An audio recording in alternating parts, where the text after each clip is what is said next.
آج کا یہ دیوبندی ٹولہ آج ان کی ہاں میں ہاں ملانے لگا.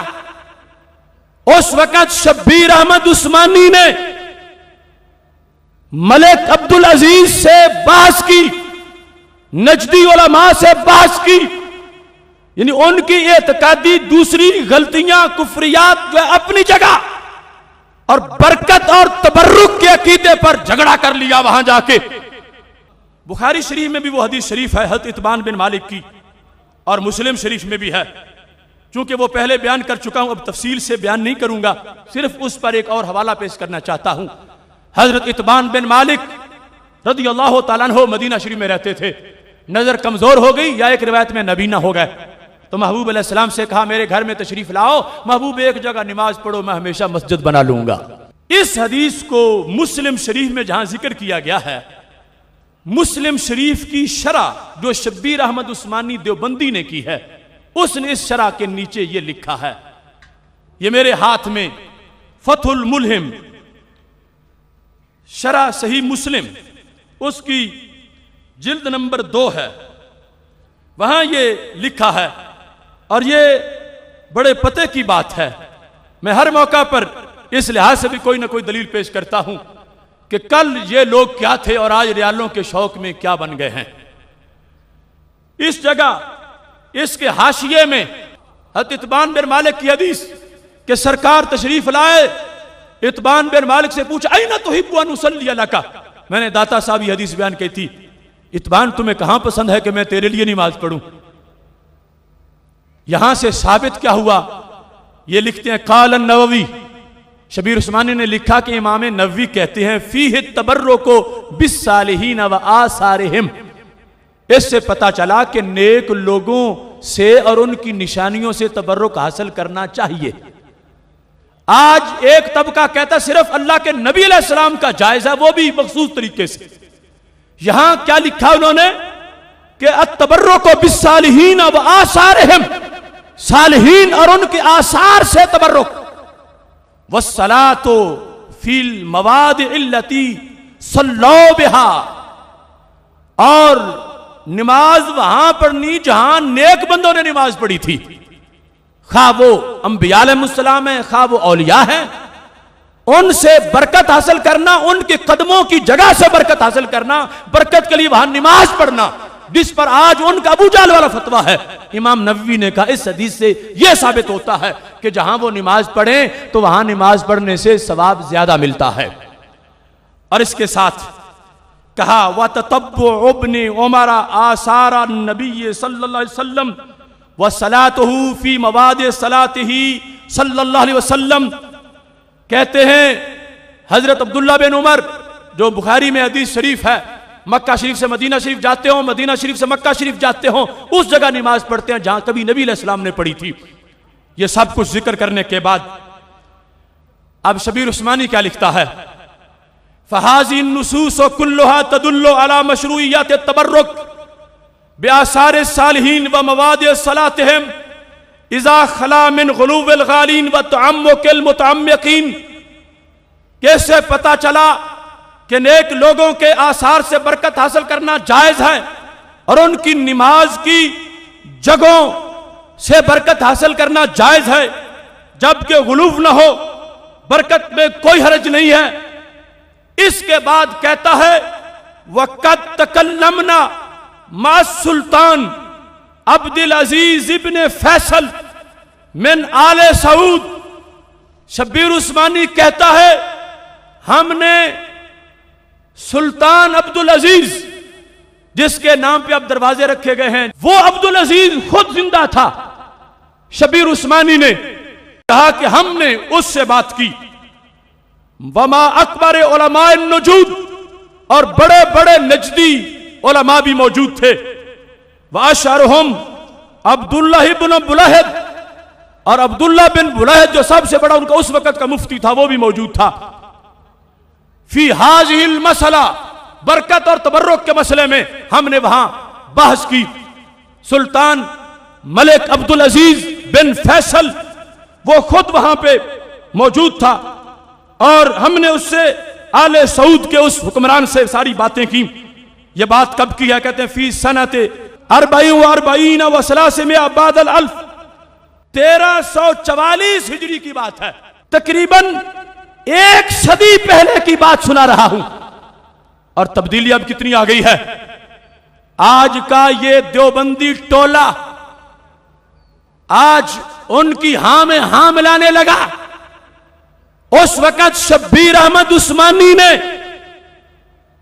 ملک عبدالعزیز سے بحث کی، نجدی علماء سے بحث کی، یعنی ان کی اعتقادی دوسری غلطیاں کفریات جو اپنی جگہ، اور برکت اور تبرک کے عقیدے پر جھگڑا کر لیا وہاں جا کے.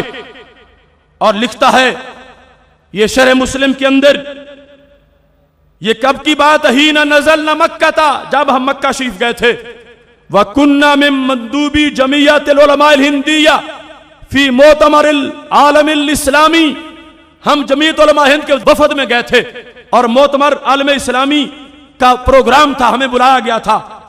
وَأَرَدْنَا عَلَيْهِمْ هَذِهِ الْآثَارِ، ہم نے ملک عبدالعزیز پر اور اس کے مفتیوں پر یہ ساری دلیلیں پیش کر دیں کہ حضرت عبداللہ بن عمر رضی اللہ تعالیٰ عنہ مدینہ شریف سے مکہ شریف جا رہے ہوں، وہ جگہ ڈھونڈ کے نماز پڑھتے ہیں جہاں سرکار علیہ السلام نے کبھی پڑھی تھی. اور اتبان بن مالک برکت کے حصول کے لیے سرکار کو گھر بلاتے ہیں اور پھر ان جگہوں کو مسجد بنا لیتے ہیں، ان قدموں کو. کہتے ہیں ہم نے ساری باتیں ان سے کی، ہم نے یہ واضح کیا تدل علی نفی قولہم، جتنے بھی آثار ان کے مسلک کی نفی کرتے تھے ہم نے پیش کر دیے. ان کا مسلک کیا ہے؟ بکون التبرک بالامکنۃ والمواد بدعۃ او غیر مشروع. ہم نے کہا جو تم نے مذہب بنا رکھا ہے کہ برکت کے حصول کے لیے کسی جگہ جانا نماز پڑھنا، تم اس کو یا بدعت کہتے ہو یا غیر مشروع کہتے ہو. یہ اس وقت کا فتویٰ بدعت کا تھا، اب حرام کا ہے. یہ دیکھو بدبختی میں ایڈوانس کتنے ہو گئے. اب جو کتابیں چھپتی ہیں وہاں لکھا ابو جہل سے بڑے مشرک ہیں وہ لوگ جو وہ نشان ڈھونڈے جہاں کب نبی علیہ السلام نے نماز پڑھی تھی. برکت کے حصول کے لیے اگر ایسا کریں، اس وقت فتویٰ بدعت کا تھا یا عدم جواز کا تھا. تو شبیر احمد عثمانی نے کہا تم کہتے ہو ناجائز ہے، صحابہ کہتے ہیں جائز ہے. صحابہ کر رہے ہیں، تم روک رہے ہو، تمہارا مذہب ٹھیک نہیں. برکت تبرک کے موضوع پر تم غلطی پر ہو، تم نفی کرتے ہو، صحابہ اس بات کرتے ہیں. تو جواب کیا ملا؟ یہ دیکھو اس کتاب میں لکھا ہے فلم یاتو بجواب شاف، کوئی صحیح جواب نہیں دے سکے. سلطان ملک عبدالعزیز بن فیصل اور نجدی علماء میری دلیلوں کا کوئی جواب نہیں دے سکے. سوى المعارضة بقصة قطع الشجرة التي رواها ابن سعد في الطبقات. کہتے ہیں بار بار وہ حدیبیہ والے درخت کی بات کرتے تھے کہ وہ حضرت عمر رضی اللہ تعالیٰ نے کٹوا دیا تھا. میں کہتا تھا دیکھو کتنی حدیثیں ہیں کہ صحابہ نبی علیہ السلام کے قدموں کی برکت لینا چاہتے ہیں، جاتے ہیں، نماز پڑھتے ہیں. وہ پھر کہتے ہیں نہیں حضرت عمر رضی اللہ تعالیٰ عنہ نے وہ حدیبیہ والا درخت کٹوا دیا تھا. اس وقت چونکہ میں اس کا قول پیش کر رہا ہوں اور اس نے جو جواب دیا صرف وہی ذکر کروں گا اور پھر کسی موقع پر اس کی ساری بحث کروں گا انشاءاللہ. اب یہاں پر اس نے رد کیا. آج کا دیوبند کا طبقہ ہمارے مقابلے میں وہ بیت رضوان والے درخت کو اٹھا کے لاتے ہیں. وہ اپنے دادے سے پوچھیں کہ اس نے کیوں ڈٹ کے مقابلہ کیا وہاں پہ اور وہاں کیوں ان کو جھوٹا کہا اور اس قصے کے جواب دیے. کیا لکھا ہے فتح الملہم شرح مسلم کے اندر؟ اس نے لکھا ہے وَهُوَ مَا كَوْنِهِ مُنْقَطِعًا لِأَنَّ نَافِعَ لَمْ يُدْرِكْ عُمَرَ كَمَا فِي التَّهْذِيبِ.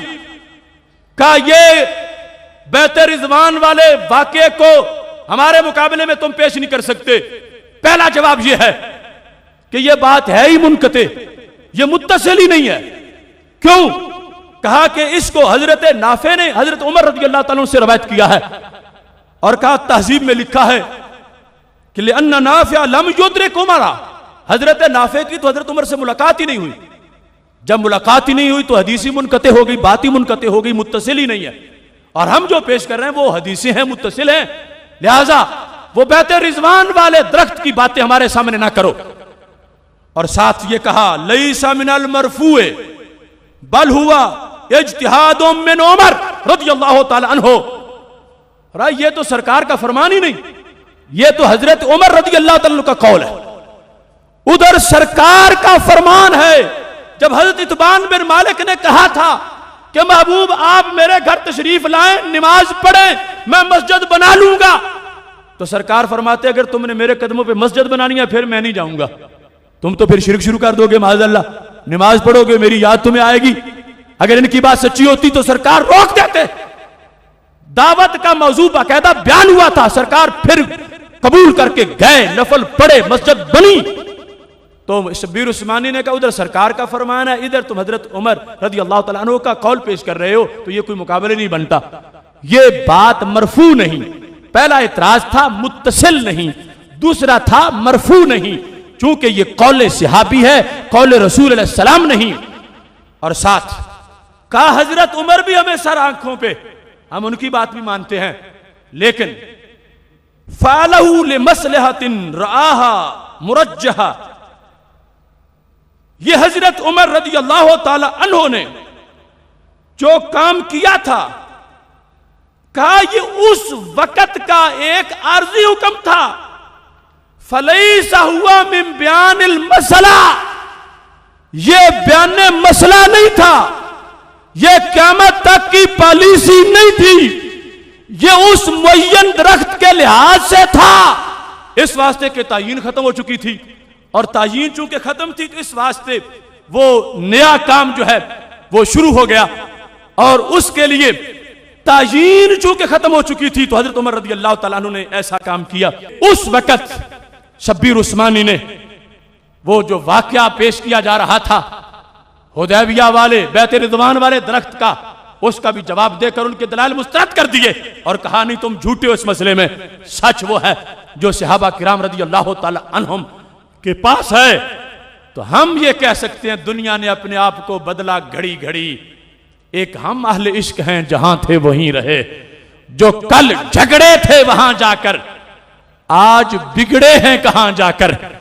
اور انہوں نے یہ فتوے دینے شروع کر دیے اور ہمارے خلاف بولیاں بولنے لگے کہ یہ بریلوی ہیں جو شرک کرتے ہیں اور تبرک اور برکت کے عقیدے پہ رکھتے ہیں. یقین یہ صحابہ کا عقیدہ ہی نہیں تھا, جبکہ بڑا تو وہاں جا کے جھگڑ رہا تھا اور صحابہ کے عقیدے کے لحاظ سے بات بیان کر رہا تھا. پتہ چلا یہ عقیدہ, یہ توحید کا انداز جو اہل سنت و جماعت کا ہے, یہ صحابہ سے چل کے آیا ہے, جو کل بھی ہمارا عقیدہ تھا آج بھی ہمارا عقیدہ ہے.